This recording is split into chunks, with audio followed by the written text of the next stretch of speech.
Hello, good evening, everybody. Welcome to another episode of Midnight Edge After Dark Live. We are broadcasting to the world on this glorious evening, day before Independence Day here in the U.S. How's everybody doing? I'm, of course, Mr. Robb Shlomo. With me, as always, Mr. Tom Connors. We're really living up to the name, aren't we? Midnight's Edge After Dark. Well, it's midnight. We might as well. Plus, we got a holiday coming up, so things might be a little quiet for the next couple days, but I doubt that too much with me around. But, yeah. How are you doing today? Yeah. Oh, fantastic. So we got about 17 people in the chat now. I mean, so thank you. Thanks, everyone, for joining us. Keeping up late on the East Coast here. So anyway, let's oh, we're up to 20. Okay, when it gets to 30, sell. All right, let's dive right in. We got news about Quentin Tarantino's Star Trek movie. And hopefully everybody notices we're having a little bit better quality. We're still working on year end, but I finally was able to do a little bit better. And so far we're pure green and we're coasting at full HD, so hopefully you guys are enjoying the quality there. All right, let's get into the news. Like you said, Tarantino is in the news again when it comes to Star Trek. Tell us a little bit about that, Rob. What's going on there? Yes, looks like he might be... pardon me. There's some word about the casting for the new Tarantino movie, Star Trek movie. This comes to us from comicbook.com. It sounds like the current Star Trek film cast may be teaming up with Quentin Tarantino for his new Star Trek movie. After all, not much is known about Tarantino's Star Trek movie pitch, but there has been some rumor and speculation that it may not feature the current cast of the Star Trek films, but a different cast or even different ship and crew. That's not what Zachary Quinto has heard. My assumption is that it is with us. Quinto said on the Happy, Sad, Confused podcast. Everybody's got a podcast. That is how... My problem is they can't decide what it is. Is it happy, sad? Which is it? No, it's all three. It sounds like somebody's got manic bipolar disorder. But anyway. Okay, Quinto keeps going on. Quinto went on to say that while it may be currently being the plan for the Kelvin timeline Enterprise crew to return for Tarantino's Star Trek, nothing is ever final until it's final in Hollywood. You know, until the deals are done and contracts are signed, the schedules are cleared, nothing is set in stone, so anything can happen. He said, my understanding is Quentin had this idea, and they were shaping it and forming it, and he is off to do his Manson movie. And it would be after all that we would go maybe do one with him, which is pretty exciting, pretty cool. So... obviously, they said this is it looks like it's gonna take place in the Kelvin timeline, so which adds further fuel on top of the fire. I mean, a lot of people aren't. I liked the first Kelvin movie.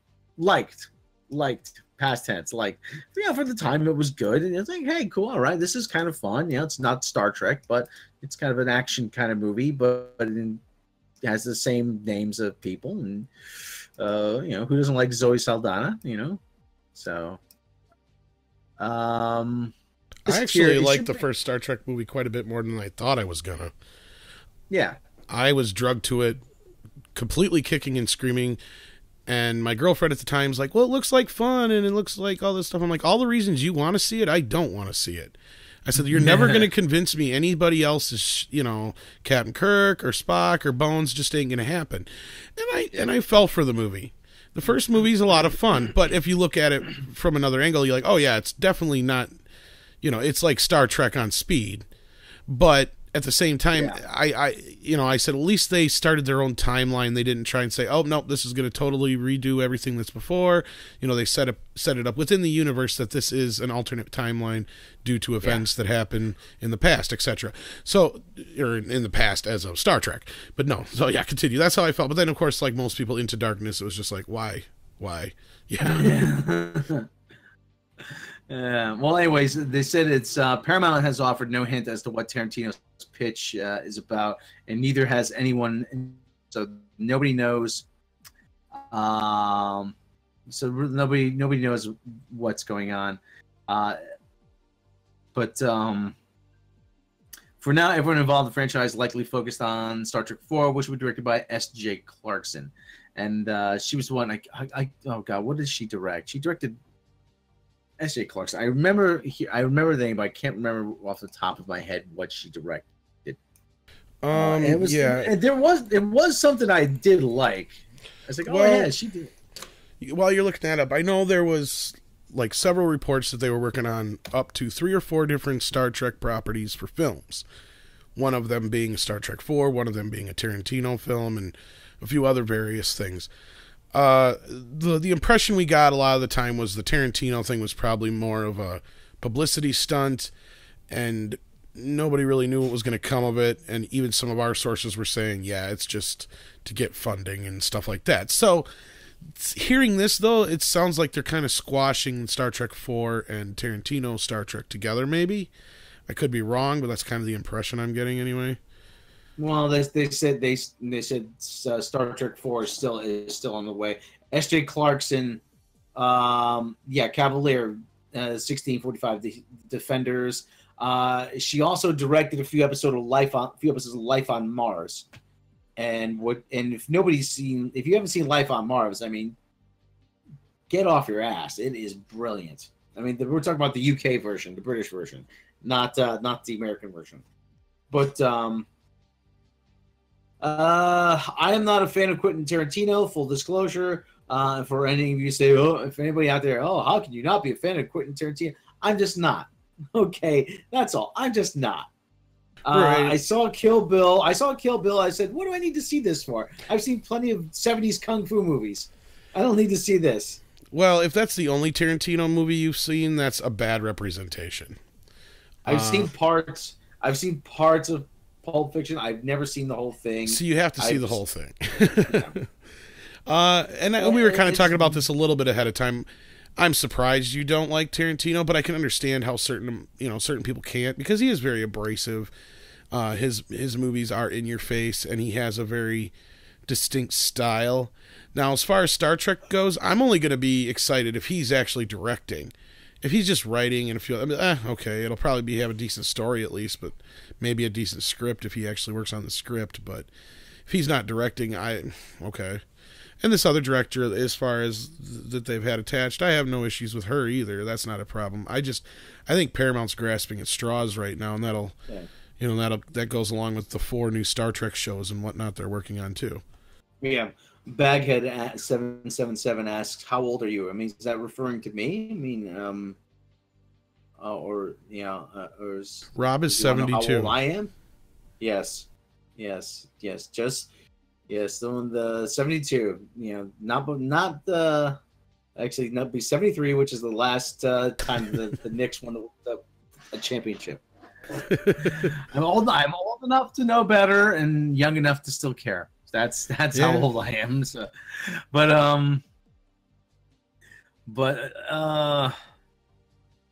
I love Star Trek. I hate what's being done to Star Trek. I really do. I'm like, I still watch episodes at night before bed when sometimes when I can't sleep, I just put on classic Star Trek and just to relax, just so I can relax, something familiar. And I just can't stand what they're doing to it. It's the same thing they're doing to Star Wars. They think they're making it better, but they're not. They're just ripping the heart out of it.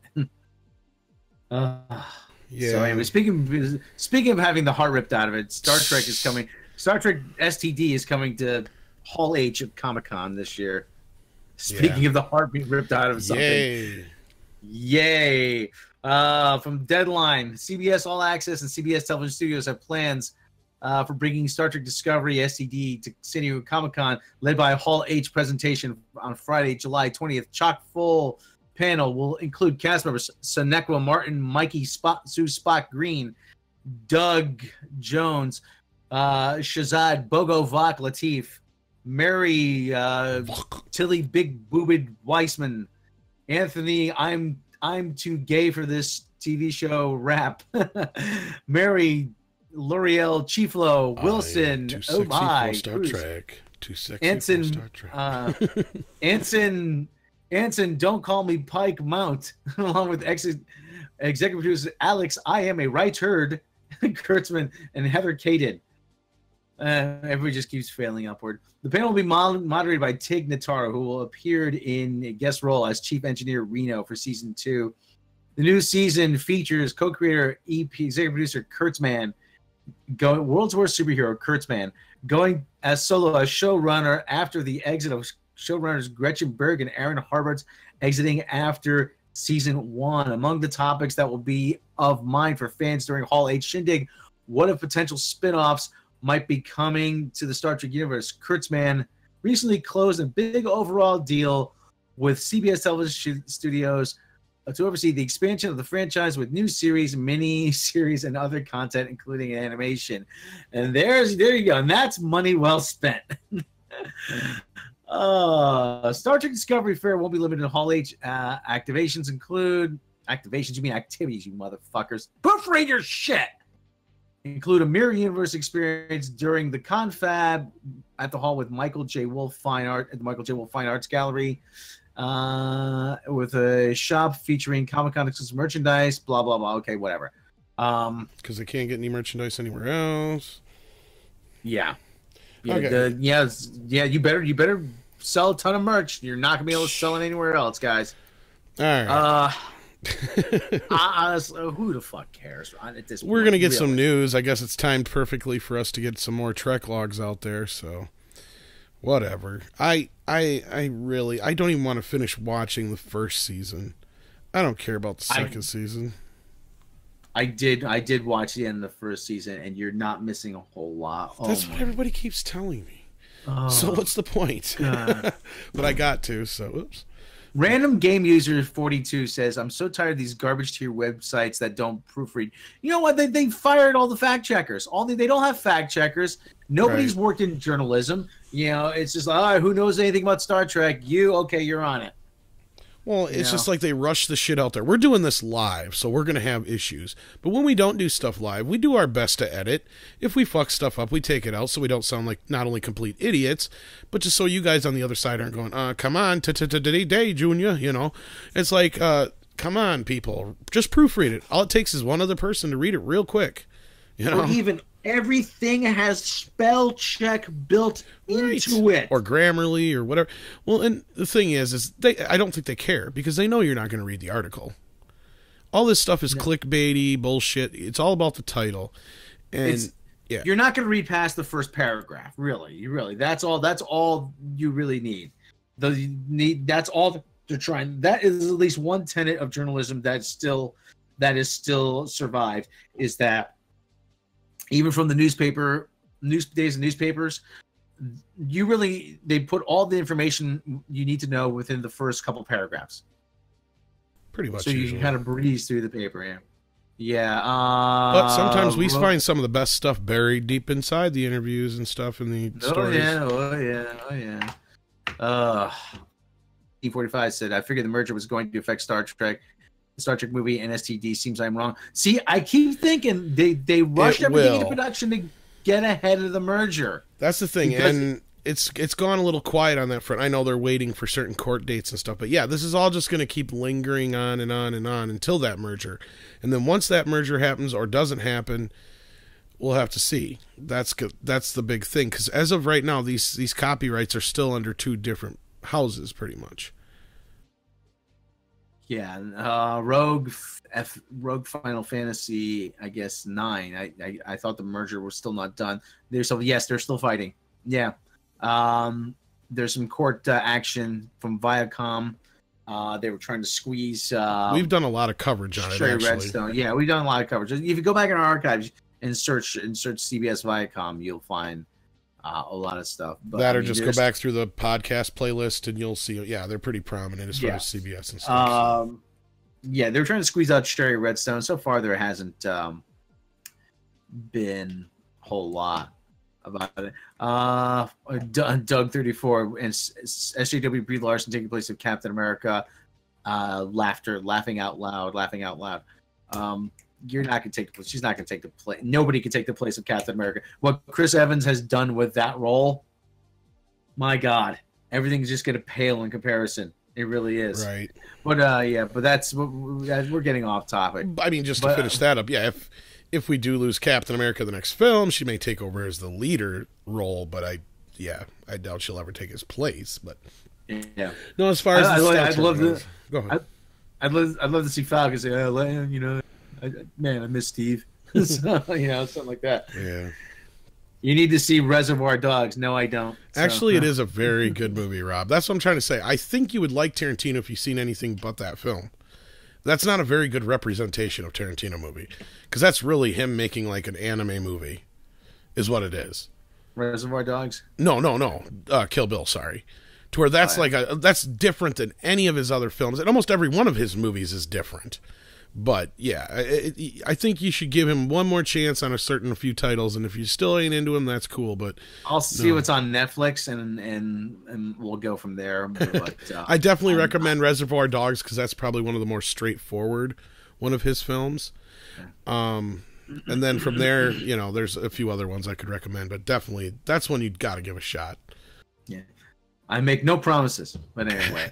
All right, let's from dusk till dawn. Actually, from dusk till dawn. Wasn't Angie Everhart in that? I can't recall offhand. That's when he wrote and he's in, but actually Robert Rodriguez directed. But yeah, Salma Hayek is in that one. Yes, she is. Very much so. Eric Draven, KK Ryan, Leslie Mez, Alex Kurtzman with Pinatas. Who'd you hit first? Can I hit all of them? I mean, they're all deserving. They're all deserving of my scorn. Deserved. Okay. We got one more story here. Oh, go ahead. Yeah. Okay. We'll get that. We'll get that today. Bojangles. Who the fuck doesn't watch Tarantino films? Me. So that's the answer to that question. Yeah, we got one more story here. Then let's get this one story, and then we'll do a few questions. And I know we want to kind of keep it short tonight because it's way past Rob's bedtime. Yeah. As we said before, he is 73 or 72. Yes. So. No. If I don't get back to the old folks home, they sell my stuff. Oh, so any of you out there who have DirecTV might notice a change in your bill now that the merger is pretty much all but said and done. Right, Rob? Yeah. Actually, yeah. My mom's been asking about DirecTV because she has cable. She doesn't want to pay for cable anymore, and we thought DirecTV might be an option for her. But it's soon not going to become one. There's some CNET, actually. at&t DirecTV Now streaming service. Oh, now. Oh, wait a minute. This is the Now plan. Okay. at&t's DirecTV Now streaming video service plan will soon hit your wallet harder. Starting August 1, the price of at&t's DirecTV Now plans will go up by $5. The plans will start at $35, but will cost $40 next month, according to the company's spokesman. The only exception, $45, is the Spanish language the Todos y Más plan, which doesn't get the price increase. This comes after at&t launched its new Watch TV service with 2 rebooted unlimited data plans last month. The service, which non-at&t customers can purchase for $15 a month, comes with 30 more live channels, but strips out the news and sports programs. at&t justified the price hike through the introduction of its cloud DVR service and the addition of more than 200 local channels nationwide. In order to ensure DirecTV Now can continue to bring new existing customers the best possible streaming experience, we need to bring this service in line with live TV streaming market, said DirecTV spokesman in an email statement. This small increase helps to ensure we can deliver an even better streaming service into the future. So I call bullshit. They're not gonna do anything. They're not gonna make any improvements. I call bullshit on that. So and other Bojangle says go with YouTube TV. But here's the problem. First of all, if you're a sports fan, I mean that leaves you in a lurch because then you're gonna have to subscribe to NBA Live. I mean NFL Sunday Ticket or whatever. and you don't get your local sports, a lot of your regional sports networks, like Fox Sports 1 or SNY. So that leaves you in a lurch. Right. Well, yeah, it does cut out kind of that is strange. It is kind of, usually you want to keep the sports and news. Those are your two biggest draws, especially for your, 35 and older demographic that are generally your larger spenders of cash. You know what I mean? And the ones who pay for the cable bill or the what have you. I don't mind DirecTV as much. With this merger, I've been scared is what's going to happen. I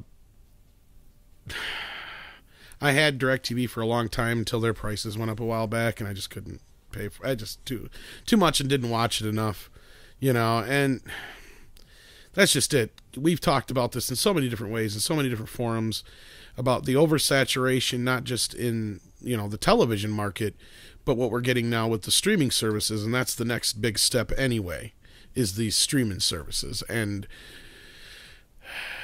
this is basically, so my understanding then is the DirecTV now is like a streaming service version of DirecTV, or what is it exactly? I'm not too up to speed. It's sort of a wireless, it's a streaming service of DirecTV. You can get it on your phone.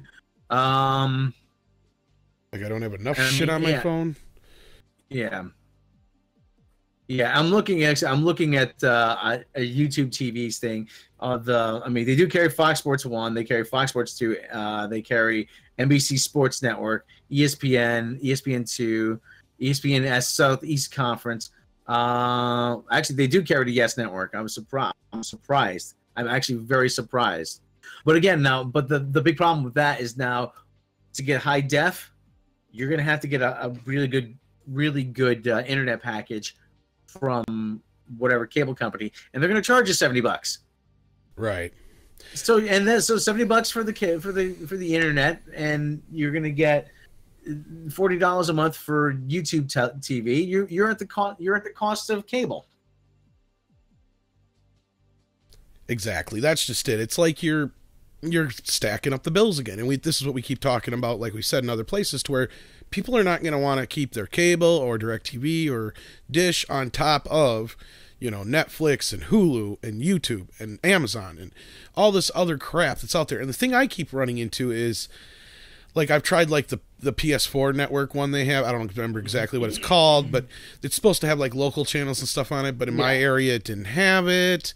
So it was like, okay, well, so I'm paying for all this crap and I can't even get half the stuff I'm supposed to get. So still, you're running into these issues where, cable and DirecTV aren't going to go out anytime soon, I guess is what I'm getting to. Because, like if you live in more rural areas like I do, to where you're not going to have customers who can afford to get, to upgrade to all these other things. Television, whether it be cable or satellite, is the more accessible and affordable option. Yeah. Well, not even so much in rural areas. I mean, you go up and down my street, and you see a ton of satellite dishes up on people's roofs. People are getting sick of paying for cable, and something that usually you see when an industry is about to go tits up. Right before, you see this kind of thing right before something happens that revolutionizes an industry. Whether the price of, somebody was telling me one time though, right before natural gas, the price of natural gas came on the market, the price of coal started going up. Oh, we better make our money on coal before natural gas wipes us out. Right before some kind of technology right now, there's got to be technology around the corner that's threatening cable, and it's got to be really more. Well, it's been dying for years. And the only thing to me, honestly, that's keeping cable alive right now still is the internet. If it wasn't for the internet, we probably wouldn't have nearly as many cable companies outside of the more rural, smaller companies, and that's it. Yeah. Somebody just said hi, Mundane Matt. Hi, Matt. Mundane Matt's in our chat here.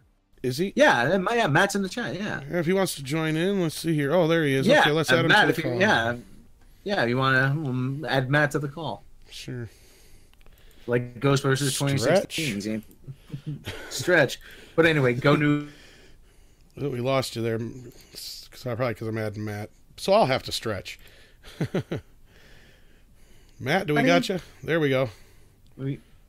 Hey, what's going on? Hello? I'm not hearing you, Matt. Looks like you're talking, but we can't hear you. Hey, what's going on? There Hey, we what's go. going on? Not too much. We're just getting through our live show right here, so we do have you live on right now, just so you're aware. No, I know. So you you guys don't are on the. so you don't talk about all our secrets and stuff. Okay, I won't say where the body's buried. I got it. All right. I mean, she was only 12, but Oh, Rob, he was drunk, and I get it. But anyway, no, moving on. that took a dark turn real fucking quick. But anyway, we were just talking about finishing up DirecTV talk here about their now service. DirecTV now is going up $5 a month. Oh, I saw that. Yeah, I saw August that. 1st. Yeah, and I was saying about how cable is really kind of putting screws to people,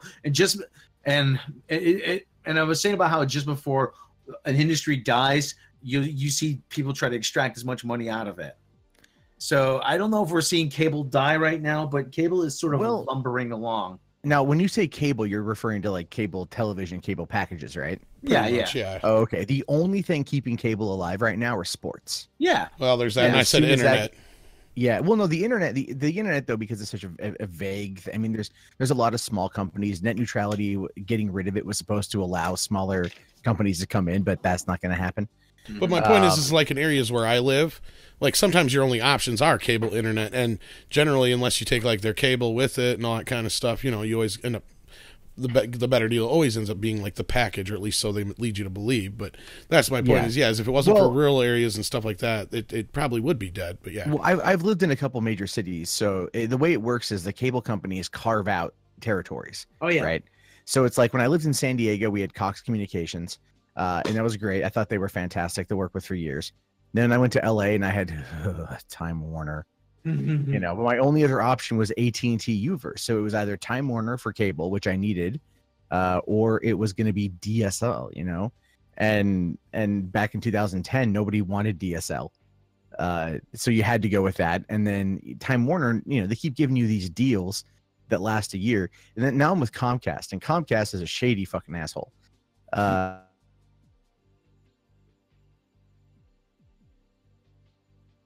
Deal unless you want to get the cable no, okay. He's here. I'm here. And so like I've been a cold cord cutter now for 8 years, and we're soon becoming the norm. So they're gonna have to play ball, or we're all gonna end up eventually paying a lot more cash. Are you familiar with Mike Francesa? The name sounds familiar. Mike Francesa he's a sportscaster in the radio personality here in the New York area, and big kind of portly guy, huge basketball expert and basketball fan, very noted. I mean, he was actually named one of the most powerful people in New York sports, even though he's never coached or he's never never actually played for any local teams. He was saying in his typical, let me tell you that when one of these companies comes along, goes, I think Apple's going to make a bid for the NFL, and he was saying as soon somebody's going to get involved with live streaming. He said it's either going to be Apple or it's going to be Google or they're going to make a bid for the NFL. And when that happens, he said all hell is going to break loose, because now you're going to have a tech company, and now they're going to be, because there's no bigger entertainment entity in America than the National Football League. Then anyway, there's no bigger entertainment. What was that? Jeez, what happened there? You were the only one who heard that. It wasn't over the air. Yeah. No, I heard it too. It too. No, I know, but anyway. I got my end muted. It was my phone. Well, anyway, like I said, like you were saying, because there's no bigger content producer right now than the National Football League, and he thinks that when the collective bargaining comes up next, that's when this is gonna happen. And I think it's up in another 2 years. What I'd like to see in regards to the NFL is screwing with them in a way that I think can be done. But what you need to do is you need to get all the Americans who watch the NFL, and that is a dwindling number, by the way. People are not going to games, they're not watching as much from home because of the way they have these packages brokered. But if you were to get the average American to realize that outside of the US, was it most, if not all, games are free to watch, but it's only in the US they're blocked by packages. What, like streaming packages? Yeah, you can go to NFL.com, and if you're not in the United States and you can watch games when they're live, you can watch them. You can watch all of them. Well, yeah, and, but they block it out here because of the way because of the cable packages. Well, it's because of the old blackout rules. It's the old blackout. Yeah. I mean, you couldn't see a game. You couldn't even broadcast television. You couldn't see a game if you lived 100 miles within this team stadium. People who were New York Giant fans, they used to have to drive to Connecticut and to New Jersey and to Pennsylvania to watch the games. They would drive, they rent a hotel room, watch the game, and leave. It would also depend on if the games would sell out and stuff too. Yeah. Baghead 777. Young people don't watch sports. Sports are a regional thing, Baghead. They really are. If you live in my sports is, and it's, like you said, we talk people. I turned on the radio today. They were talking basketball. Basketball doesn't start until another 4 months. People talk football now. So I mean, so sports is Eric Draven. Hold on, I didn't watch any ball games of any kind. Only boxing and MMA. Tell me it's not 40 guys rolling around the floor. That's gay pornography. That was my take on it when I went to a pay-per-view event in Vegas. I was like, oh wow, these guys know jiu-jitsu. This is gonna be awesome. And then I'm like, why are they just dry humping? Yeah. I was way too sober for that, so I went and saw titty. Yeah, we don't, like I said, the NFL ratings are going down because we don't know if it. People say it's because of Trump. I think a lot of it's because of the rules are keep changing, and every free the refs have a conference. They need to decide what to make the call. Just make the fucking call. Like I said, though, I mean, it's going to get to a point where you are going to have a professional sports league. They're going to enter into the streaming game. And when that happens, like I said, that's going to revolutionize the whole thing. Anyway, Darth X Revan. I've never been a sports fan. Even NASCAR's too slow. I prefer F1 Le Mans because of the speed. Oh, F1's pretty cool, but anyway. So that was Francesa's take on it. That's funny. I just seen the other day the episode of South Park where Cartman doesn't think he's dumb and poor enough to be a NASCAR driver. Just made me think of that. Because I don't know. I have an issue with racing. I don't think it's a real sport. I'm sorry. I don't care. Everybody out there can jump my shit all they want. Golf is more of a sport than racing is. I don't think esports is a sport. I don't. I like esports. I don't think esports is a sport. No, they're not. I don't think playing Overwatch competitively is a sport. Now, is it fun to watch? Yeah. Is there a lot of money to be earned? Hell yeah. Is it a sport? No. It's like me marathoning all freaking 8 Star Wars movies in order to put together a copious video essay on the whole subject. Is that considered a sport? Because I'm intently watching. I'm training for something. I'm doing my research. It's also like that fine line with cards. Gambling's a sport. It's it's the sportsmanship of it. Sure, I could see that argument. But if that's the case, then it's like competitive masturbation between friends is also considered a sport. It's like, all right, boys. Welcome to Circle Jerk 1920. Remember, the only rule is no eye contact. Okay, this isn't gay. That's the whole thing. It's like anything could be a sport if esports is a sport. And I have a buddy of mine who works for Blizzard on the Overwatch esports division. He's high up in their division, that department, and travels the whole world. And it's like, I give him shit. I'm like, dude, this is no way it's a fucking sport. It's just, he believes it and people believe it. And I'm just like, what the fuck? Well, there's people who say it's a sport because they want to legitimize what they do. because well, in that case, being a YouTuber is a sport. I legitimize it by how much I pay in fucking taxes. Right. Well, there's that. It's like I think people are confusing with being professional and something being a sport at the same time too. Yeah, you can get paid doing just about anything and be a professional at it. But whether or not something is sport, I think there's that fine line of definition there to where it's like, I don't know. Like I said. Yeah. Anyway. Well, the definition of sport, if you look up the definition of sport in Webster's dictionary or whatever, the very first line, a physical activity. That means esports is not a sport. It's a simulation of an activity. It's a physical and I've gotten into this argument with people. Oh well, why does it have to be a physical activity? Because that's in the fucking definition. Kinda, yeah. That's where I said, that's where to me racing, it's a skill. You can be a skillful driver, but outside of just the aura around it, I don't know. It's a very tough fine line as a sport. Same thing with gambling and all that stuff. Yeah. I always say, okay, somebody like Jason Pierre-Paul, who plays for the New York Giants, or so Odell Beckham Jr., he can do what those esports guys do. They can't do what he does. That's a good point. Yeah. So, all right, we got any really good questions out there now that we have Matt in here and everything settled down a little bit, and I think I've got the lag under control. That's good. Yeah, I was watching a video about Star Wars imploding. Actually, that was good. Oh yeah. Here's the saddest goddamn truth is, there's like nothing else really to talk about. Like, you know, that gets any traction these days. In terms of like content on in the sphere of YouTube, I feel like it's got to be Star Wars, or like Star Wars, you know. But the things I talked about today, I felt were interesting enough to talk about.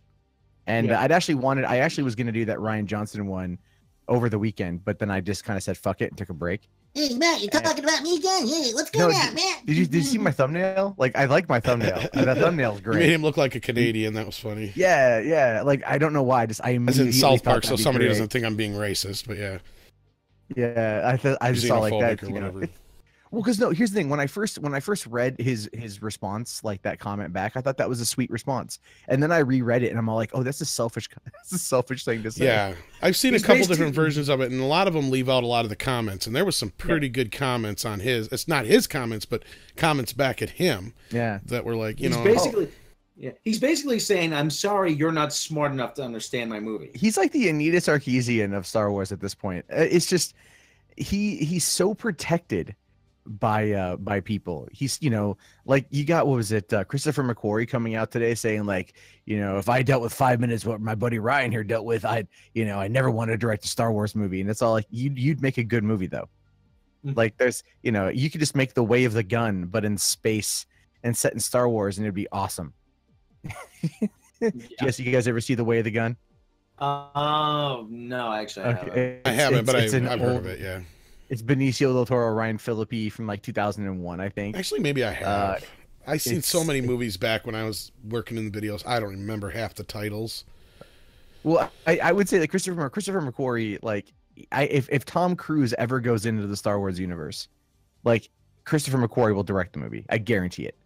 And oh snap! What if Tom Cruise is Thrawn? Yeah. I don't know. Yeah. Think about that one. I always did like.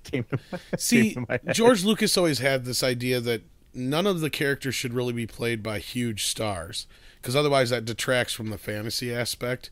Like, he was pushing it by putting Samuel L. Jackson in The Phantom Menace, and that was mainly, I think, from what I recall, was pressure from other areas, like the studios, like, come on, you got to put at least one big star in here besides Ewan McGregor. Well, Sam wanted to be in it. Well, that Sam too. Yeah. Oh, everybody did.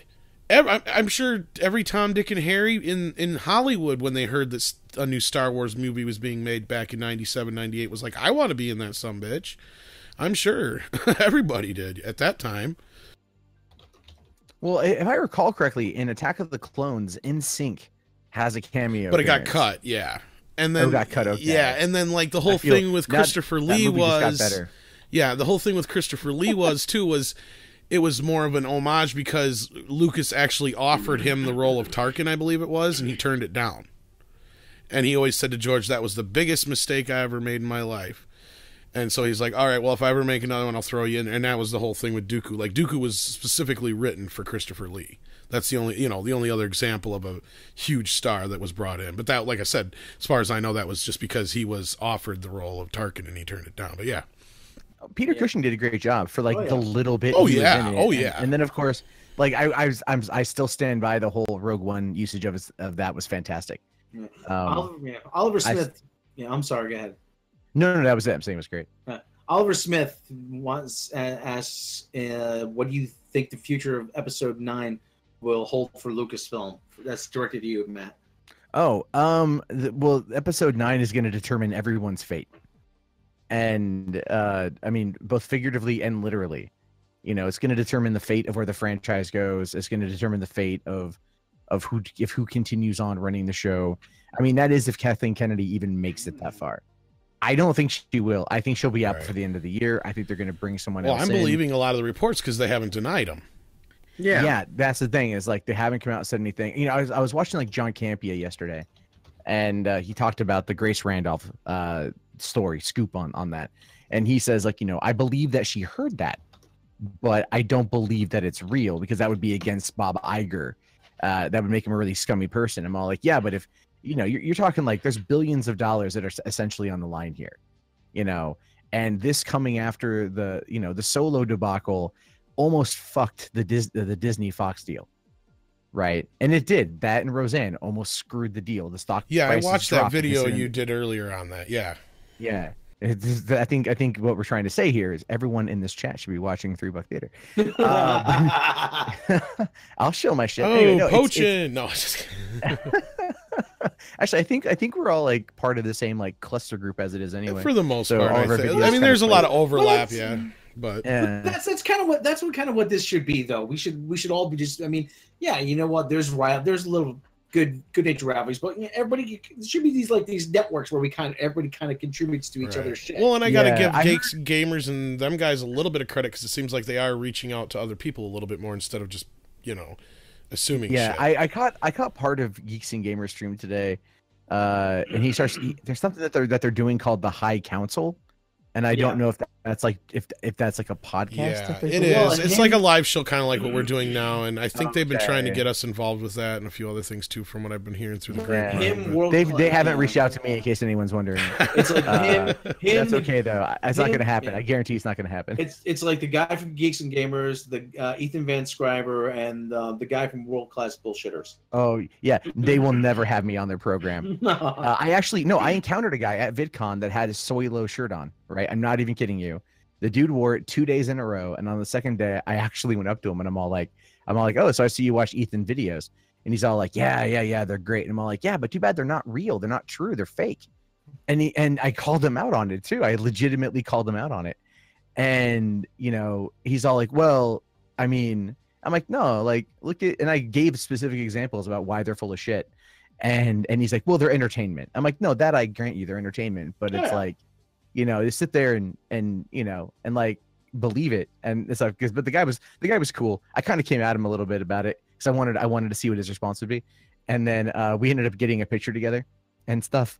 I met it was him and his wife and his kids, and like they were all cool and shit. Yeah, I want to. But Ethan has commented on my videos and tried to like be all dismissive, and I'm all like, yeah, I'm tempted to make a video calling you out on all your bullshit. And he's never fucking responded to that either. So it's like, this is the thing I don't like about those guys, is that like Ethan Van Schreiber and World Class Jeremy from Geeks and Gamers, I think is just kind of flowing along, but they just manufacture shit. They pluck things out of the air and they use it as a way to get people to like come and they I don't know, in my mind they create fake narratives. Like they are quite literally in some respects fake news. Fake news, subtle fake news. But no, good for them for having the success that they've had, and that's maybe one of the reasons why like they've had to continue doing it. I guess I don't know is they've kind of calmed down a little bit from what I've noticed. But I did notice a lot of this where it's like certain things like calling me a paid shill from Disney because I saw The Last Jedi a second time and I didn't like want to commit seppuku with a frisbee, like that kind of shit. Calling you guys paid shills. You know, like that's just like a term they're throwing out. And the thing is, but people believe them. People believe that. Oh, if I had some Disney money. Oh yeah, seriously. If I had Disney money, I'd be like, I don't like to comment. We're not, Rob and I aren't really, I don't know if I wouldn't say we're not allowed to comment on it, but we're just, it's like, it's one of those things it's not really worth commenting on too much. I don't have anything really to say other than just, yeah, I don't like being misrepresented by them in the past. That's for sure. As far as us ever collaborating, I have no idea if that's an Andre's they'll never collaborate with me, and that's entirely fine. But I don't mind also calling them out on their shit because I've been drug into some of those fights as well. And so that's my personal take on it, and anyone else can have a different take. I don't think they're bad people, but I just, I don't agree with their tactics. Let's leave it at that. Yeah, I've had a few. Oh, sorry, Rob. I was just saying I have had a few issues of how they've like just misrepresented other people and us in the past too. Yeah. Yeah, and I understand that in this game you kind of have to be like, you got to be a little clicky to get people in. Like you got to have like good thumbnails. That was why I went to VidCon, was like to learn more about this kind of stuff. And a catchy title isn't always clickbait, which is like the hardest thing at this point to figure out. But yeah, I think like I'm not against like going on their show and talking to them. I should say that. I'll put that out there. If they wanted to have me on, we could hash it out and we could just talk, because I'm pretty sure we'd agree on like probably 95% of things. Right. So that would be fine with me. Rob, you were saying? I was saying about making the accusations. A lot of people throw the word shill out very, very casually and very I said, don't you think? I mean, we're a dinky little YouTube channel. Don't you think you get better bang for your buck by bribing Entertainment Tonight or something like that? Jesus. Well, those guys are already technically on the quote-unquote payroll, because that's the whole thing. They do have a point in a sense that, yes, there is this aura of, if we play nice, we will get nice things in the future. And that's kind of where these guys are trying to say that everybody's being shills. Now, the only ones in the YouTube Uverse that I've seen offhand, and I don't watch a lot of them, so I can't really speak of them, but like Grace Randolph, I've seen her flat out show off all the goodies she gets from the studios. And that's kind of like, okay, so then in return, if she turns around and gives a good review to that film, I have to question whether or not that review is legit, or if she's just saying it because she got all this nice shit from the studio. Mm-hmm. Did I tell you I met Grace? Yes. Oh yeah. What's she like? We met very briefly, and she, how she's normally disheveled in her videos? Yeah. It's even worse in person. I met her very briefly. Like I don't think part of me was like expecting her. I'm not gonna lie. Part of me thought she might recognize me. I don't know the truth. I think she's being held against her will and forced. I don't know. Sometimes that's what it feels like. I don't get it. Oh no, but the amount of hatred against Grace is insane, though. Like I follow a lot of Star Wars bloggers on Twitter, and or people that are in this sphere on Twitter, and it's like, man, there's some low key shade that is thrown at her like all the time, and sometimes it's not even by name. It's just like they will call. I don't hate her, but I don't like follow her. I watch her. I'll watch her breakdowns. I was gonna say I watch a few things, and some people will send me stuff. Yeah, but that's just it. It's like I don't get the time to keep up with everything either. It's she does a lot of stuff. I will say though, her breakdowns financially, the box office stuff, is pretty good. I mean, like, she will dig into it pretty well, and that I like from her quite a bit. But the whole Kelly Marie Tran brought it on herself thing was just like, really, like. I don't think really? I don't know about that part, but I don't think there was as much fire there as there was smoke in that instance. I think Disney was spinning the fuck up out of that. Oh, well, no, there are people that were spinning that like crazy. Exactly. Absolutely. But like, and we've seen that before too. Oh yeah. Well, where and like going back to Gamergate days, right? From like 4 years ago, the FBI did I think like a 2-year investigation into Gamergate, right? And found that they didn't do anything wrong. Like there was a couple trolls and that was about it. And then, but the way that the same people that were attacking Grace or defending Kelly Marie Tran or whatever, they're the same people that came out and they were like, oh yeah, like Gamergate's full of nothing but misogynists, and you're like, well, no, the FBI like did legitimate investigation and they found like, they didn't do anything. So what do you say about that? It's like misogynists. Rob. Evil Lash 3373. She talks weird, but she has big boobs. She should just not talk so much and show her boobs more. I'm like, oh, good. I honestly noticed, like, between the videos, a few I have watched, it seems like she's lost an excessive amount of weight. So I'm like, that's where I'm like, she being chained somewhere in a basement until they need her, and then they just throw her shit up. I am, as weird as it sounds, because I did just see her in person. Her face looks thinner, but that's also how her hair is styled. Her hair is bushier, so it makes her face look a little bit skinnier. She is not a skinny woman from what I could see. Not big, but not like skinny. And she's full figured, or she's. I wouldn't say full figured, but like, you know, like a bit. I feel like and I don't want to misrepresent. Like, I saw her very briefly. But we're not trying to rank on. I said, I'm making. We're just trying to get an idea of what she looks like in person. I would say like a little north of curvy would be like kind of where I would put her.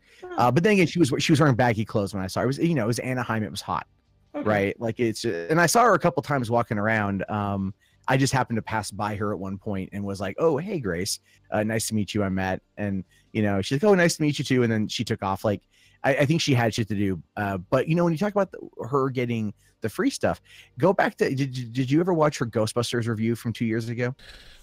She probably did, but I don't. Yeah. She made an interesting comment in her, I think it was her spoiler review, where she had said that because there was a delay for the movie to start, and as a reason, and so to make up for it, the studio gave everyone like soda and popcorn. Oh yes. So she made the comment like, "Oh yeah, go and buy your concessions, and you'll like the movie better."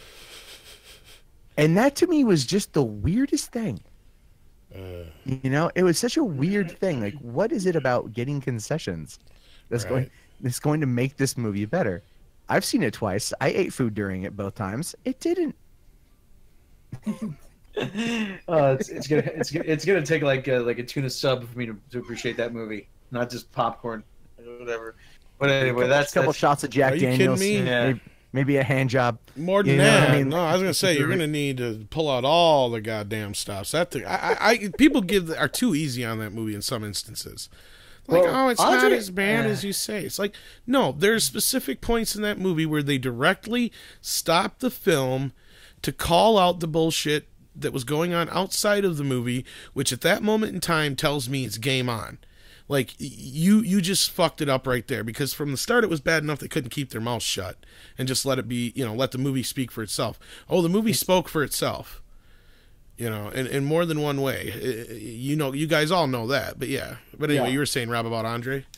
No, I was going to say Andre had this thing about Grace Randolph. He said Grace Randolph he described Grace. He said Grace Randolph has a good shtick going because she is not excessively hot, but she's just good looking enough to be, and she's accessible.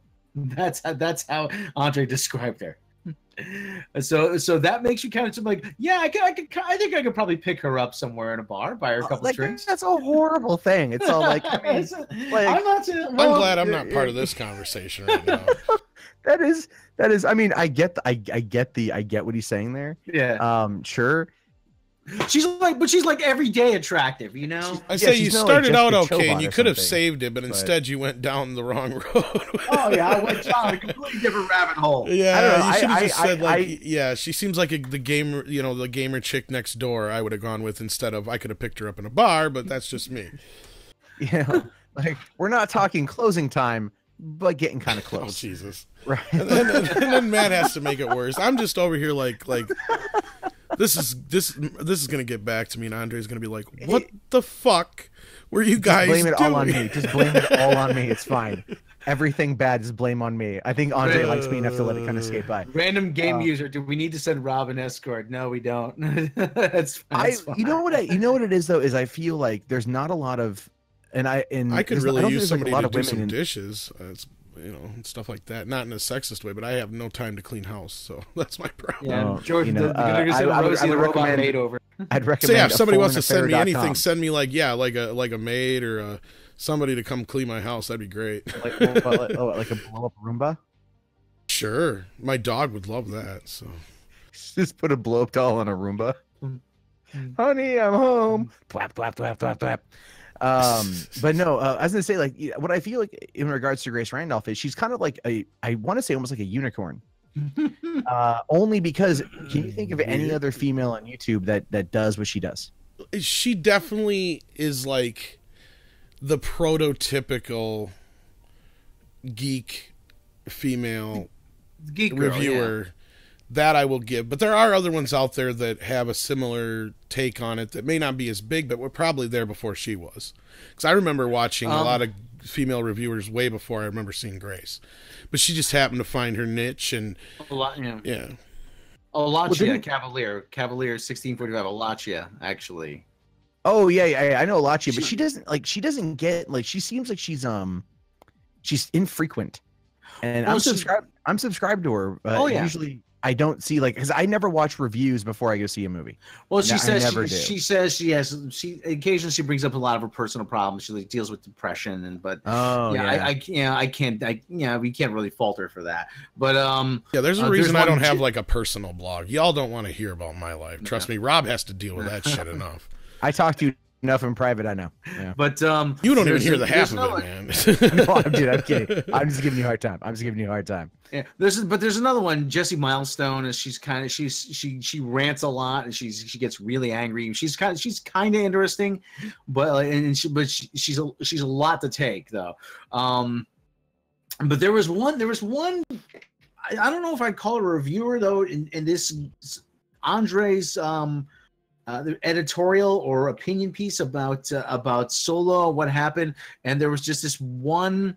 I can't remember who it was. I think Tom. I think you posted it to the group, and she was just like, do you think the problem is that Kathleen Kennedy is not a man, and that's why you hated Star Wars? That's why you hated The Last Jedi, and Dave Filoni, you only want him because he's a man. I'm like, shut the fuck up. Will you just shut up? Uber ignorant feminist. I didn't find it per se. Somebody sent it to me. Milestone or no.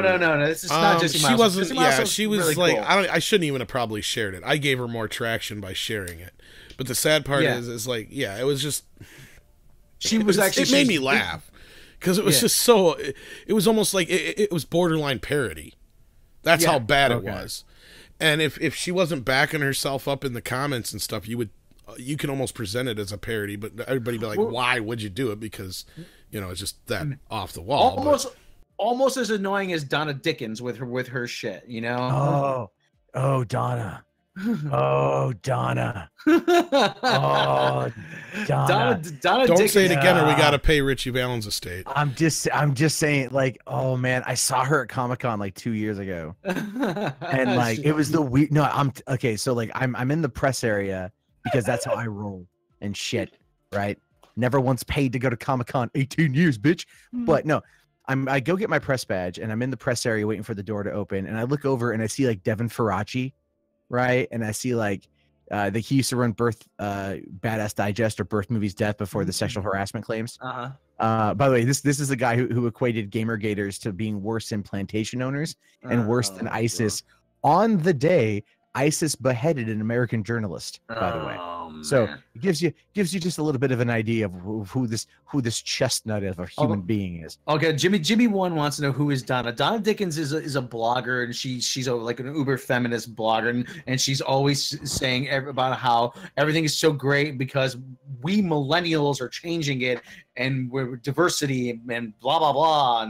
And no, not Donna Dixon. Donna Dixon was on Bosom Buddies. Donna Dixon is Mrs. Dan Aykroyd. Yes, but anyway, just for clarity, just for a little context there. Okay, I'm sorry. Go ahead, Matt. Oh, I was just oh wow, I didn't know Donna Dixon was Mrs. Dan Aykroyd. Yeah, for several years now too. Yeah, I didn't know. I'm just all right. He moved on from Carrie Fisher to one of the few marriages to last this long. I mean, I think they've been married because I think they met on Dr. Detroit, if I'm not mistaken. They got married in 1983.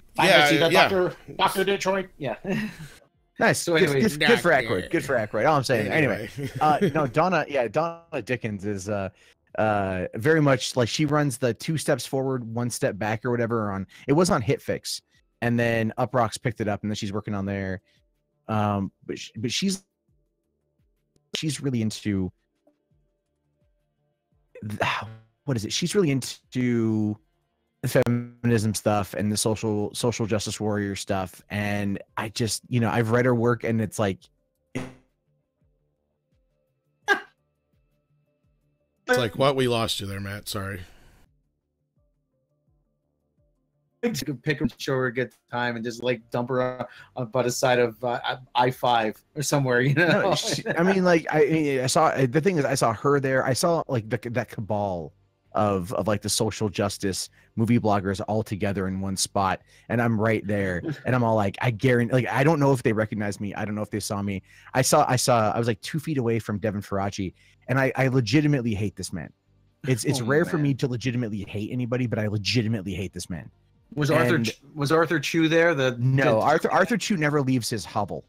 Oh, So he never goes anywhere. But I ended up just like having to turn and like start this conversation with this woman sitting next to me, just so I wouldn't like be near them. But yeah, I've seen them all in person. It was very weird because I don't like any of them. But I will say Peter Scaretta from Slash Film is really cool. I've met him a few times.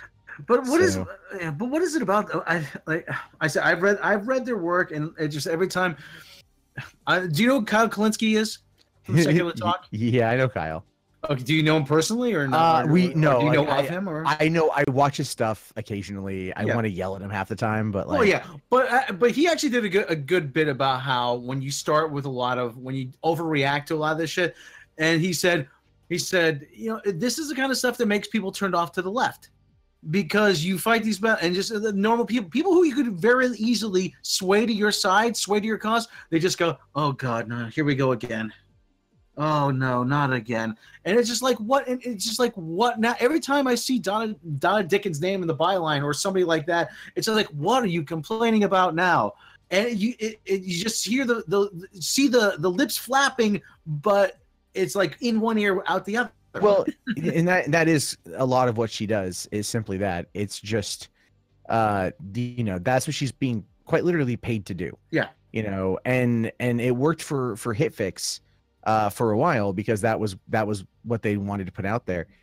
And ultimately, I don't feel like there's much of a thing for her anymore. I don't know if she still does Uprocks. Okay, she still works with Uprocks. Uprocks is terrible. Oh my God. Let's see. Well, no, let's see here. She, I don't think she's working. From what I can tell, since September of last year. She hasn't worked on anything since September last year. I keep losing you guys a little bit here. She's working at the car wash. Okay, do you want to wax with that, or do you want... No. I don't know. So she writes for Nerdist Mad Magazine and was working for Uprocks and BuzzFeed. So I could only imagine what her take was over the whole Chris Hardwick situation. Nerdist is I still don't get Chris Hardwick. I still don't get why Chris Hardwick is a thing, or was a thing. The situation with him, you mean? Well, no, just why all of a sudden he was everywhere. He was hosting a lot of shit. He was just some kind of. He was like I'm the millennial friendly Ryan Seacrest, this. I mean, he was like the nerdy Ryan Seacrest. Yeah. And BuzzFeed, I call the news according to a 13-year-old girl. I mean, that's what it looks like to me. So okay, we got a question here from Pierce Loogie, I guess Loogie. Loogie.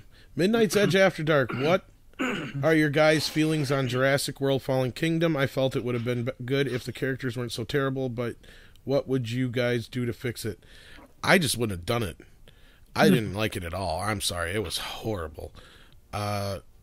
I don't know how you felt about it, Matt. I don't think I saw your review yet, because I didn't go see it right away, so I avoided reviews. Jurassic World 2. Haven't seen it yet. Haven't been able really? to. Oh, that's why I haven't seen your review. Yeah, I thought about going and seeing it tonight, and then you're all like, "You want to come on the stream?" And I'm all like, "Oh, blame us." Yeah, like I don't want to put on pants, so like I'll. You're not missing a goddamn thing. I'm wearing shorts, but it's like. I picture you like Al Bundy sitting around the house now, sitting on the couch. Hey, just cook something. Epic.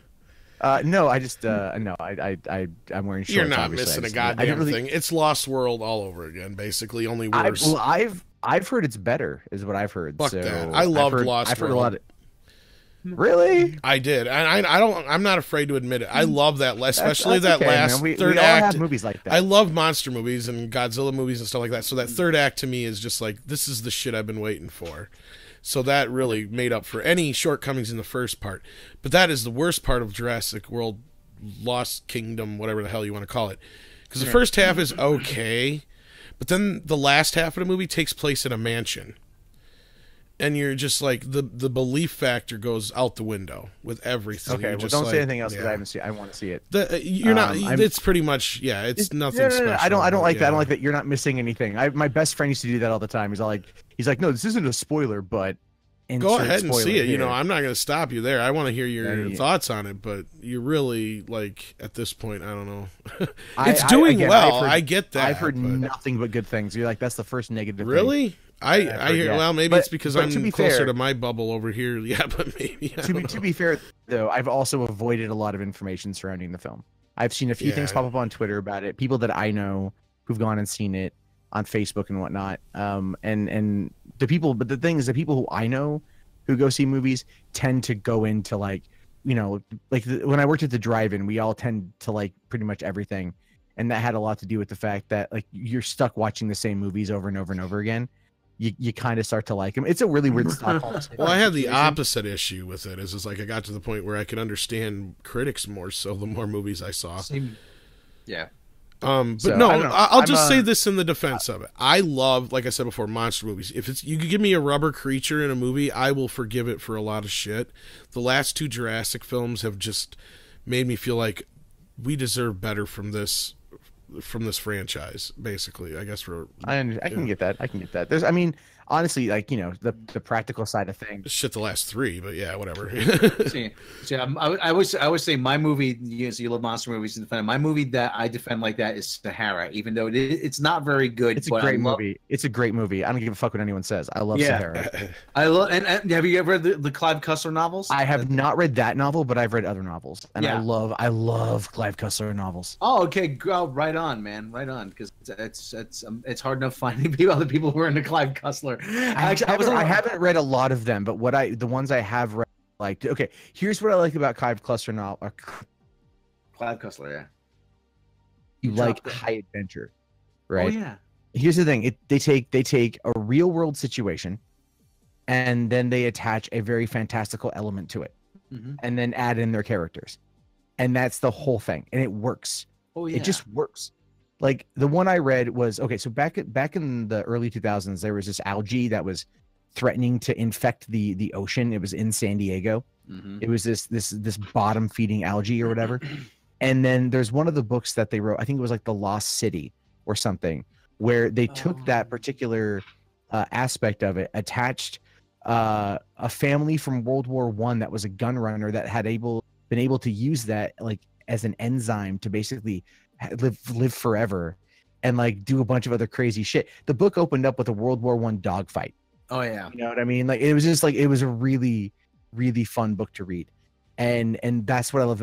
I just wish they would have done more of those. Like I felt Sahara was just such an underrated film, because also Breck Eisner is an amazing director. Tell me The Crazies is not one of the best horror movies. The 2010 remake is not one of the better horror movies in the last like 20 years. I'm not a big horror fan, but I'll take it. Oh, so good. But it's like weird because like Clive Cussler, they wanted to try to kickstart into film franchise for ages. They made Raise the Titanic with Richard Jordan back in the 1980, and that was this Sir Lou Grade, actually, the guy who used to own the Beatles publishing rights. He financed it. He said it was so expensive that you would be better off trying to actually raise the Titanic than make this movie. They lost a ton of money, and they've been trying for years. But Clive Cussler and never wanted anything to do with Hollywood, and it's just such a pity because they're tailor made to be a big movie franchise. That, or maybe it'd be better as like an Amazon or Netflix series. Well, the Oregon Files are supposed to be, I think, an Amazon series, which was another book series of his. Yeah. Well, maybe if that works out. We do have some other questions here we can get through real quick, though, because we are over an hour now. Gino1987 asks, Gina Michaels as Black Cat in Spider-Man movie, thoughts? Well, considering they're going to do Black Cat without Spider-Man, I highly doubt we'll see her in the movies, but what do you guys think real quick? I have to look up who Gina Michaels is. Isn't it like, I thought Eliza, oh no, I'm thinking that's the Catwoman, is like Eliza Gonzalez or whatever.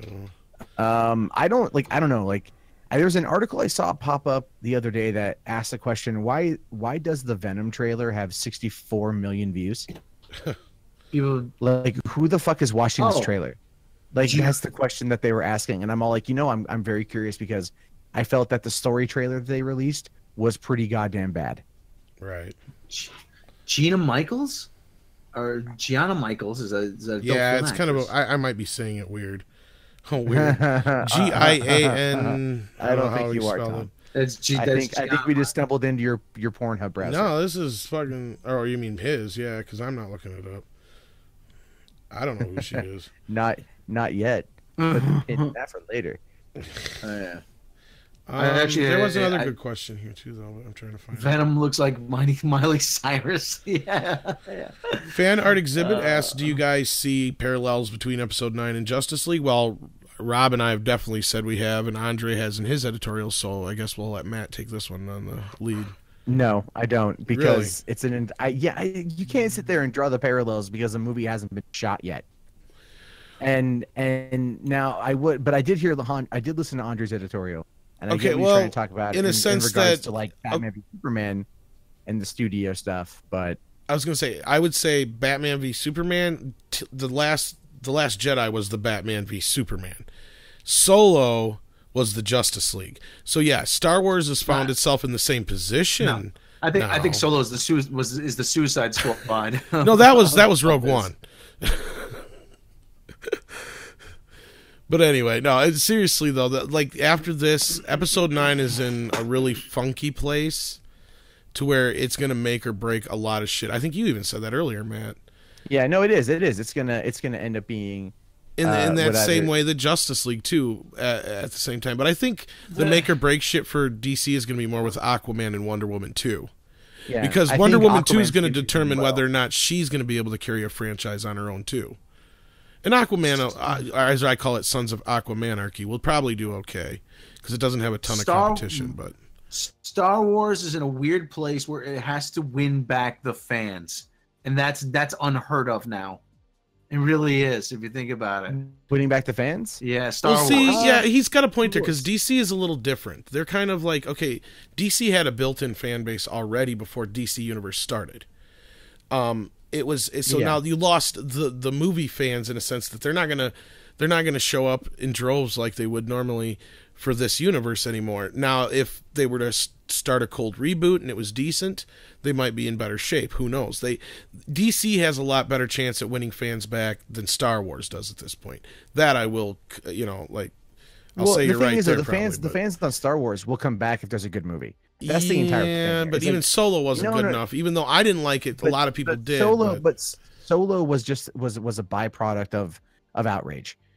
It was just what was going to take the heat next. It wouldn't matter. It could have been Solo. It could have been Episode 9 if they would have released it 6 months later after a bad movie. It would have been hit. And if it was a bad Marvel movie, and they released another one 6 months later or a few months afterward, it would have still felt the drop off. Even if it was a Knights of the Old Republic, I don't know, or something like that. I don't know. I think the thing with Star Wars fans, like, okay, if you listen to someone like, let's say Jeremy from Geeks and Gamers, he makes, I think, a good point here.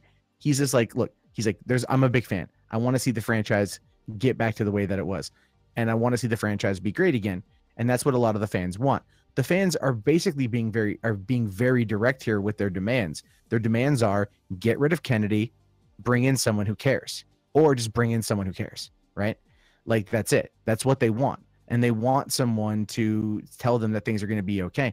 If all of a sudden, like, it came out that JJ was going to take over Lucasfilm, which we already know he's not going to, but like, let's say that he does. And JJ came out and he's like, all right, I'm taking over Lucasfilm. We're going to be fan first going forward. Here's our initiatives. Here's what we're going to be pushing out and everything else. And then everyone else underneath them is lockstep in line with, you cannot attack the fan base. You have to be, keep your comments to yourself sort of thing, and then start to repair it, they would be fine. They have a year and a half to repair this particular situation, which is why I think Rian Johnson is going to lose his trilogy. I think that's already been decided. Probably. Because like he's already out there, you know, still saying like, well, now he's out there saying I'm just blocking people. Like he's just not even engaging anymore. And that might be as a directive from Disney saying like, look, you need to call, you know, like you need to rein this shit in. Because everything you say is being highly scrutinized and heavily discussed and disseminated online. Right. And so that's going to be the point. But ultimately Star Wars can easily find itself back home. It just needs to have something to look forward to. Whereas DC, on the other hand, they've had a couple movies that are, you know, been questionable, and it's not just like, you know, 2 movies. It's been more than a couple films, Right. And there's been lots of problems for we're 6 months into the situation with Star Wars. We're 7 months into it, so it's really, you know, it's too early. Well, to make the claim there that was it's an dead. element that it was starting. There was people that were against The Force Awakens. So I mean, this actually started there. You can't deny that. I can't deny that. Well, but the thing is, I've been doing this long enough. I've been in this game long enough. People are going to hate everything, right? It doesn't matter. Well, what it in is. the defense You of know, those people, though, JJ had already come in, and I can understand a lot of people's point of view. He had already kind of come in and destroyed Star Trek. I think he made Star Trek better personally, but In your point of view, at the yes. time. But the box office doesn't lie when it comes to Star Trek 3 and the overall backlash to the JJ Trek overall. You know, it's out there. No, I agree with you. I do agree with you that. And I think that toxicity was carried into Star Wars because there is a lot of overlap between the two, obviously. And for some, Star Wars is the superior one, even though they do like Star Trek. So you're going to have this thing like, oh, hell no, this guy's coming in and ruining my other franchise now, too? I get that. I have no hate for JJ. I'm kind of like in the middle. I don't hate him, but I don't like put him on this pedestal and say, oh, he's this great director. But now when it comes up against all the directors we've had so far in the Star Wars universe, other than Ron Howard, which I hardly even count because he just come in and basically did a patch job. You know what I mean? Yeah, he ostensibly reshot the movie. I don't but blame him. I think I hold did him the best he could. Yeah, do. I hold him in no. I hate Solo, but I don't have. If you listen to my review, I don't bring up hardly anything negative towards him at all, other than he should have fought. Which, as far as I'm hearing rumors now, him and other people did to push Solo back another 6 months. But Disney wouldn't do that because of Mary Poppins and a few other things. But yeah, but I still maintain, though. I mean, even though I disliked Solo, I still think it's going to be in a year and a half, or 2 years. It's going to be looked at a little kinder than The Last Jedi. I agree. It's going to find a home. I won't It's going to find a home on yeah. home video. It's going to find a home on home video. And it's and like when FX and stuff like that. Yeah, it's gonna. I mean, the movie. I believe that the digital copy drops this month. Wow. I think they're rushing it out a little bit. bit. I heard a rumor. See, here's the thing that's funky about this. I can't verify this because I didn't get no screenshots or anything like that. But I think either Target or somebody like that might have dropped it real quick, that it was supposed to be out in September already. And then they pulled that, and everybody's saying, you know, to be announced or whatever. But I'm believing that September date, because if that's the case, did have the box art. They released the box art. yes.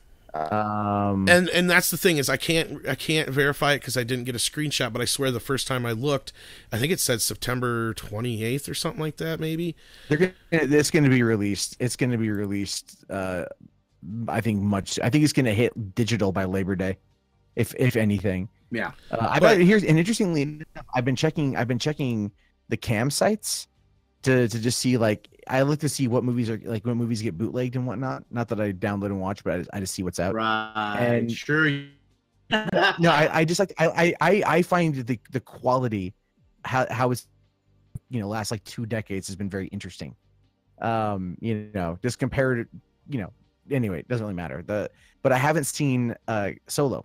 Yeah. Like there's 8 copies of Incredibles right now, but I haven't seen anything new from Solo. Because nobody bothered to bootleg it.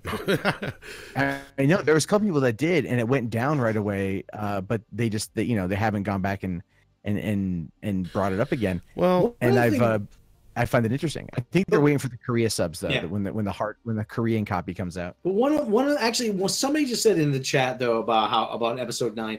One of the things though, the difference with the thing about episode 9 is Luke is dead.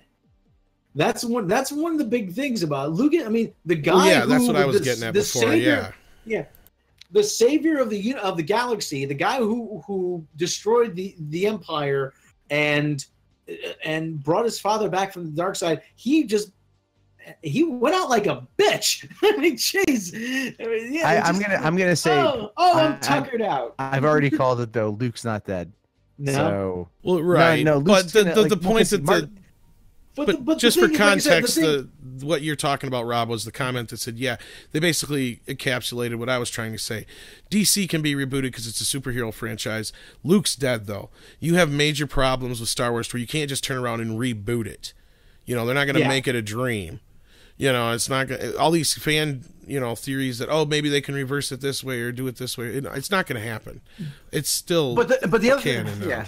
But And somebody said to me, wrote a think piece, and I said, I tweeted him or something. Yeah. Oh well, he said you have to decide whether or not it's canon in your own mind. I said that doesn't work because Luke is still dead. Okay, if I go see episode 9, Luke is still dead. I said maybe because I'm what the hell? My phone again. You just got to ignore that. Sorry. You can't. Yeah. And I said, maybe I'm looking at differently because I'm a sports fan.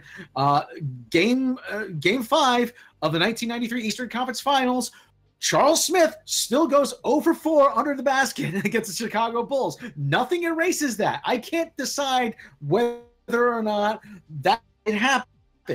Again, Luke is gone. That happened, and nobody ever said, "What the fuck are you doing?" Nobody looked at the script. What are you, some kind of asshole? You're going to kill Luke Skywalker? What's wrong with you? And that is actually the biggest problem right now. With Lucasfilm is that if this is something that Kathleen Kennedy okayed, then as you said, as we've all said, she's got to go. Well, not only that, but you, me, Andre, and probably Matt has even brought up, they had like a year basically after Carrie Fisher died. Yeah, a year to fix this. They could have went back and said, okay, we know Carrie can't come back. Let's take care of that end. Leave Luke alive. We'll fix the ending. Reshot the whole ending. You would have had stories of reshoots and shit, but people would have understood because you lost one of your major cast members. And now you're set up in this position where you have to deal with her not being around and her character just disappearing, and I'm sure she's going to die in the opening crawl. And if that happens, I'm going to be like totally pissed. Like if they have some crap in the opening crawl that, Princess Leia is dead. Yeah, died in her sleep or was killed by an assassin or what have you, or they do some cheap bullshit in the first 5 minutes to just... You're going to see your ship explode. Yeah, like they keep saying, oh, that's Leia's ship, we have to protect... Boom! Oh, shit.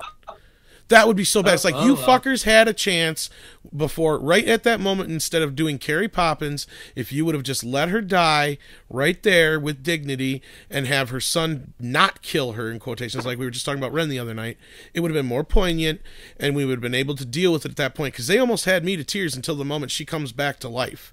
And then I'm like, what the fuck am I watching here? And that was the first moment this movie really, really, really took me to this point where I'm like, is this guy for real? Is this what he's going to do? I mean, I understand the Force is a strong thing, but damn, man. Oh, man. The first time I saw that, I was sitting in the theater, and I'm all like, okay, this is the part in the trailer, where Kylo's coming in hot. He's shooting it off, and she kind of looks, and I'm all like, okay, here it comes, And then it's like, boom, and I'm just like, oh, wow. Like, I'm like, oh, wow, they did it. Yeah. Like, oh my God, wow, that's like, holy shit. And then like, I'm hit with all these emotions, Exactly. I'm hit with all these, with these feelings, and I'm like feeling like conflicted, and I'm feeling kind of upset. And I'm like, Admiral Akbar was there too. What the fuck? They took Admiral Akbar and Leia out in the same shot. That's holy shit. That's insane. And then it's all of a sudden like, here's the flying nun scene. And I'm like, no. And I think I just stopped and I'm like, what? I just very audibly said, what? I think I did too, yeah. And just she comes on in, and I'm like, Or what the fuck, to be more accurate, but yeah. I said, yeah, I think I couldn't even muster the fuck, you know? I was like, I'm like, what am I watching? What the hell happened here? One of the things, is in a coma for the next like fucking, and that's like, just it, 8 yeah. hours? And then people are like, oh yeah, but she's wasted through the rest of the fucking movie. Sure, we would have never got a moment where her and Luke get to meet again. Fine. Yeah. But we had to be. At least she would have went out with dignity. It would have given Luke motive to come back and help the resistance and all that kind of shit. It would have been a lot better for the film, and I think people would have had a lot less issues with it. I think instead of it being this thing where everybody's like, "You killed the fucking franchise," it'd have been like, "Oh, it wasn't as good as it could have been, but at least it wasn't horrible, and we knew Carrie Fisher had to die, etc., etc." You know what I mean? And it would have solidified. It would have solidified him as a you know, as a bad guy, but then also would have made that odd redemption arc. Well, I love that. That was what I was saying to Ren the other night. I'm like, I love that moment because he has that moment where he's going to shoot, and then he stops. You're talking about Kylo Ren, right? Yeah. That's what I was saying too. It's like, yeah, he has that moment where he's going to shoot, and then the other two guys shoot, and it's like, oh shit. So that would have totally, like you said, set him up for all kinds of directions. You could have took Kylo in very interesting ways, but instead, it's just all wasted bullshit.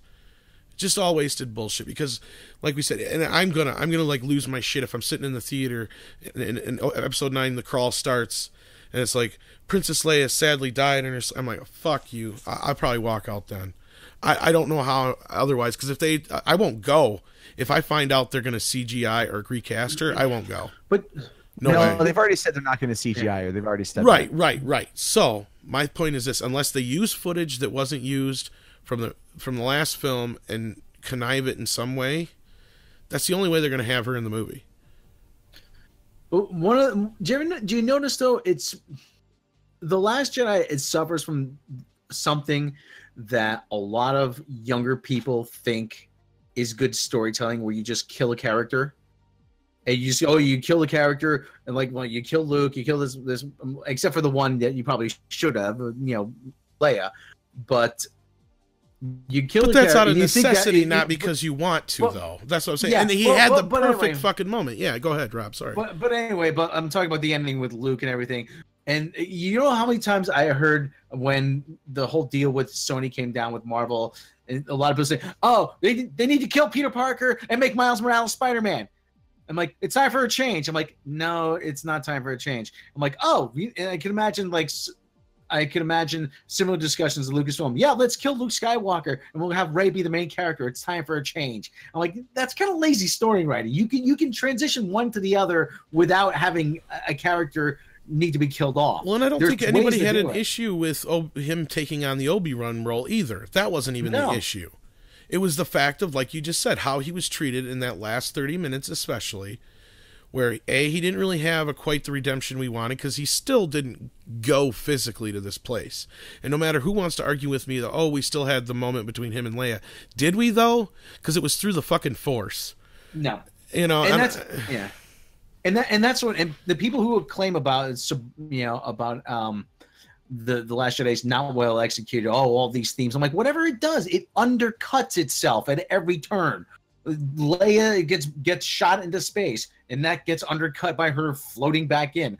Luke, he has the moment where he goes and confronts Kylo, and that undercuts itself by that he's a force projection. All these moments undercut themselves, and that's so nothing has any weight or any gravitas to it. Yeah, that's the big problem with that movie and that's honestly going to be the trick for J.J. Abrams. Yeah, is to, like, there was a report that popped up the other day that they've already cast the Knights of Ren, that's going to finally be a thing. I almost feel like what they should do, and this is going to be really weird, I don't think episode 9 should be the last episode. Episode 9 should set the stage for the final battle, and then make that episode 10, and just go and do another movie. Because there are people out there that are going to defend The Last Jedi. I don't get it. I mean, like, I've read their arguments and they're always lacking. I don't think we're going to get much for Star Wars movies outside of maybe an Obi-Wan movie after this, after episode 9. We're gonna still get the Game of Thrones guys are still gonna do their thing, 100%. Well, we'll get the TV shows. That's what I was gonna say. I'd be fine with just they're doing the movie series. No, I know, but I'm saying like Jon Favreau's. Whether or not the Game of Thrones thing happens or not, I don't know. It depends on what it is. Because Disney's gonna come in and say, you guys need to write this ship. So Lucasfilm, whoever comes in and takes over for Kennedy, going on the theory that she's probably out in September, as reports are coming in, or rumors anyway, that's kind of the case, but they can't find anybody to take over if that's true or not, and I believe that to a point. So it's more like who could take over exactly. And like I said to Rob the other night in Ren, I think it was, I'm like, who would want to? And yeah, everyday Joes are like, oh, I want to do it. Well, of course, because you don't understand the pressure. You know, JJ understands the pressure. Yeah, that's why he said no. You know? Well, the thing is though, but JJ doesn't just want to do Star Wars, like, right? And that's the entire point. Like, I could sit there and I could argue that based upon my limited knowledge of movies and everything, I could probably run the studio. I think I could probably run in it at least for a while to get the ball rolling and shit. And that's not just me being like presumptuous. Like I've worked in the entertainment industry. I do understand how these things go. Nowhere near as intricate as, let's say, Kennedy, from everything she's done. But like, I would never also like go up to them and like demand that you make some random, YouTube nobody like take over Lucasfilm. But I do think that is precisely the who they should be looking at. Is someone who has need to find a Kevin Feige. Yeah, they need to find a Kevin Feige. Whether it's Dave Filoni or not, I don't know. It won't be Filoni. Thing. They're scared of him. It won't be Filoni. It won't be Filoni because Star Wars Resistance is a personal project to him. Well, not just that. They don't see him as. They don't think he has the experience to take. And I understand that completely. There's a reason, and we've said this before. Kennedy got this job for a reason from Lucas. George Lucas handpicked her for a reason.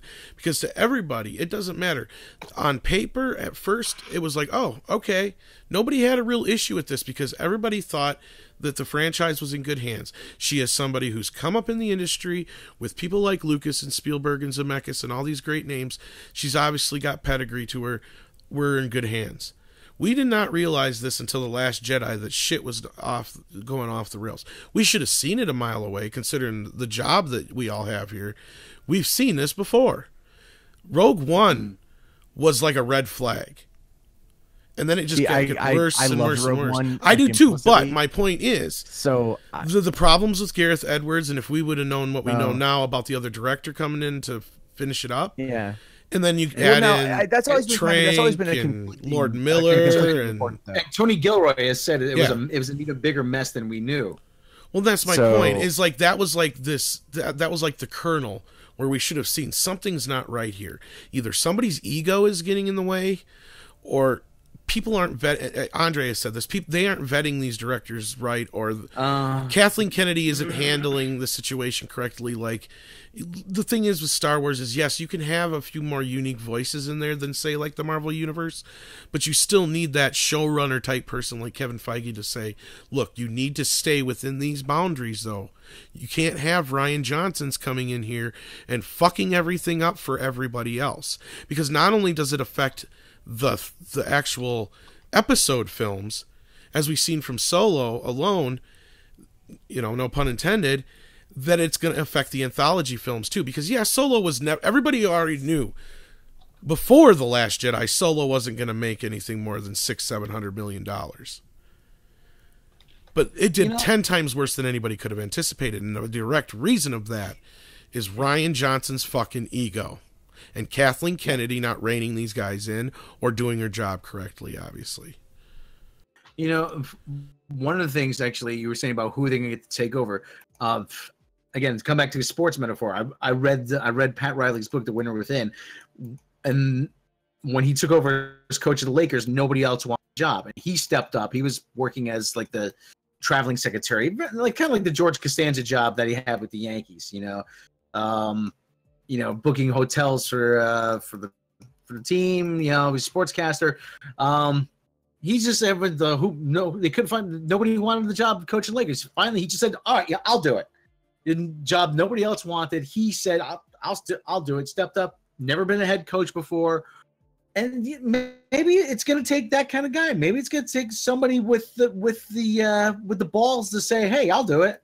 I don't know whether it's Dave Filoni or it's going to be someone who. Well, Dave Filoni, as far as I know, has already said he would, but they've said no, kid, go sit down.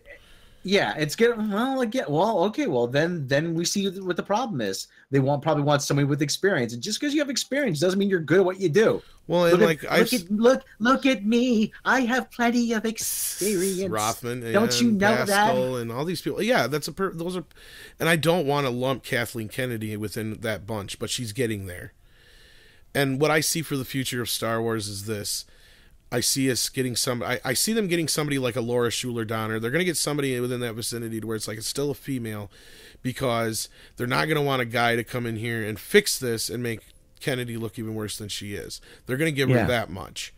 But pretty soon Laura Schuler Donner is going to be working for them anyway. So right. Well, I'm just saying. I just used her as an example of somebody that I know has also been more involved with creative stuff than probably Kennedy has too. You need somebody who also has a bit of a creative, a cohesiveness to know that the creation works.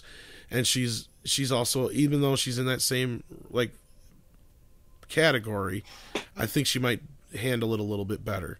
Because now, do you guys think that that rumor about John Lasseter coming in? No, I don't think that's I don't. Disney is cutting all time. There's no way John Lasseter's coming anywhere near Disney ever again. At least not for the next 10 years, probably. Or at least till all this stuff calms down. I didn't hear my name, Tom. Why aren't you bringing up my name? Because Disney doesn't want you anywhere near their shit right now, probably. Oh, but I was the one who finally decided the Deadpool's was good, wasn't I? No. Oh, it wasn't me? Oh, okay. I had to go direct the Spider-Mans again. I have no idea who you're trying to be right now. This is his version of Tom Rothman. Yeah, he doesn't. Okay. He doesn't actually. Tom Rothman doesn't actually sound like that. But I imagine. But it's funnier to imagine he's like this Woody Allen kind of guy who's just overwhelmed by his job. He just kind of failed upward, and he's just like, "Oh my wait, I don't. Oh, this Deadpool has such a potty mouth on him. Oh my." You sound like old school Adam Sandler trying to be Woody Allen. Or Sal. The other one we've gotten is, I think his name is Sal or whatever from the Jerky Boys.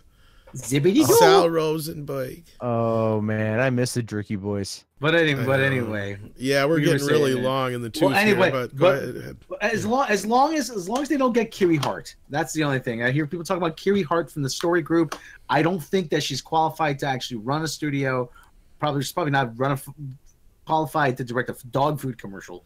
Jeez, but well, I liked what Grace Randolph said about just firing everyone that came with Kathleen Kennedy. Yeah, like a Saturday Night Massacre at Lucasfilm. I think. Yeah, that's the rumors that everybody's going to leave with her. Yeah, they will anyway. She's not going to have too many. I doubt there'll be any stragglers, unless there's maybe one or two people who are kind of like, yeah, we kind of see the point of view over here, and they stick with them. I doubt it. Anybody left over is going to be relegated to some kind of shit detail. They're going to be on what I call short straw duty. Right. And they're not going to want to stick around, and they'll be, oh yeah, go away, and they'll probably go work with her on some kind of in the Me Too movement or whatever. We won't hear any official anything until the Fox merger goes through.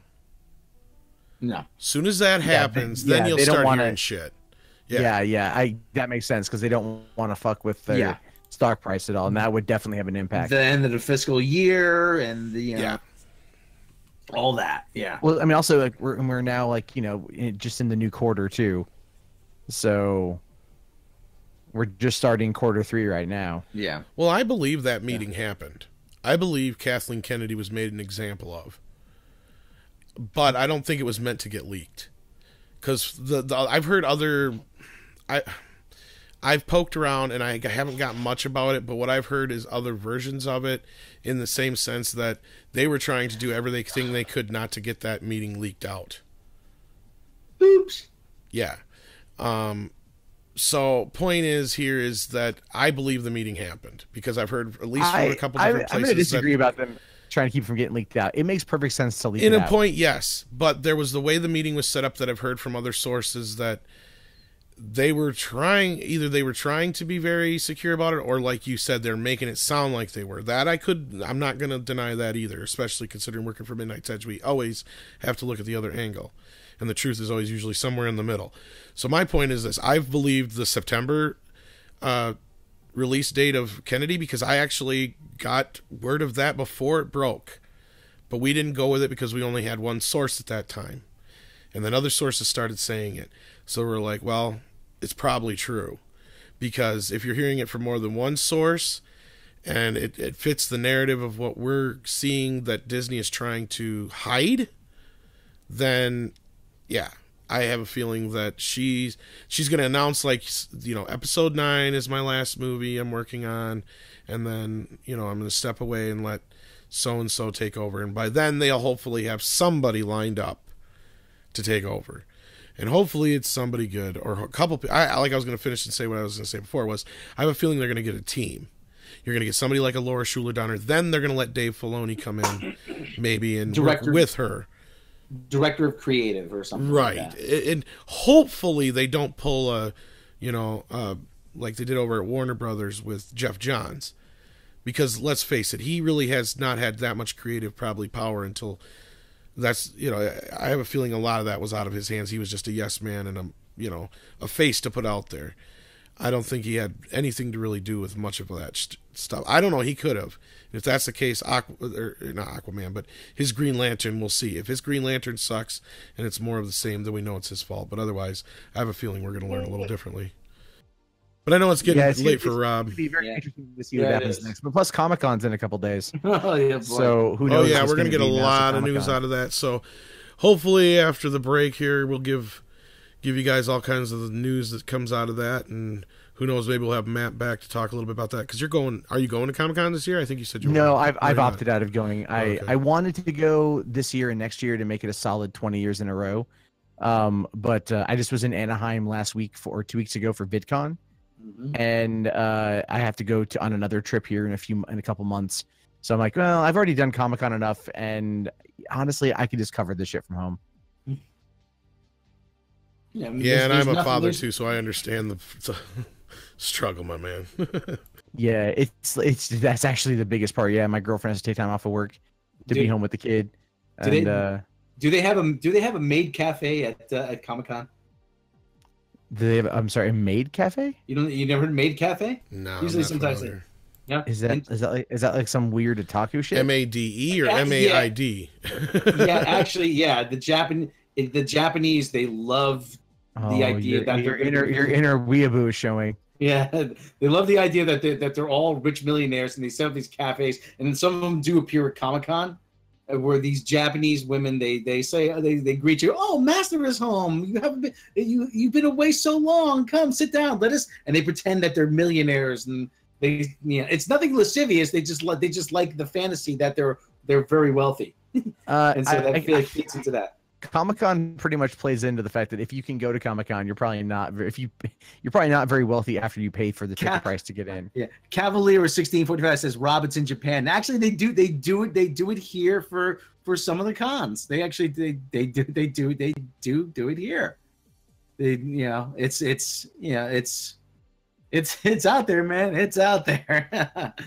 Oh, I love Japan. Oh, boy. I'm sure you do. Yes. You think of me like I'm like Dr. Krieger now with like the tentacle porn. No, dude. I would only think that if you had a story like, oh, I bought from vending machines when I was in Japan. Oh, Krieger-san. Like that I would worry about you, but otherwise not. It's fine. I've been around the internet enough times to see enough kinks to where I'm just kind of like, eh. You're numb to it, yeah. It's just, oh, you like that? Oh, I've seen worse. Well, I hope you guys have enjoyed our last show here at Midnight's Edge. I was like, wait, is this the last show? No, well, it will be after Andre hears it. No, I'm just kidding. Why did you say that about me talking about No, Chris I'm Rumble? talking about you guys have taken it down some very dark paths and some very... Well, hold on. Isn't it after 9 p.m. and it's time to put away the fucking puppets? That's true, but I'm joking. I'm sure we'll be okay for the most part, but nothing we haven't weathered before. Just blame it on me. Sea cucumber. Blame Sea it on cucumber. Mundane Matt. That's an oldie. Alrighty. Turn off That's- that pesky ad block. Turn That it joke's off. so old it can vote. Oh, shit. So if you like what we do here, tell them, Rob, what they can Yeah, it's all right. do. click subscribe. And, yeah, even if you don't, despite what we've been covering the last 2 hours almost.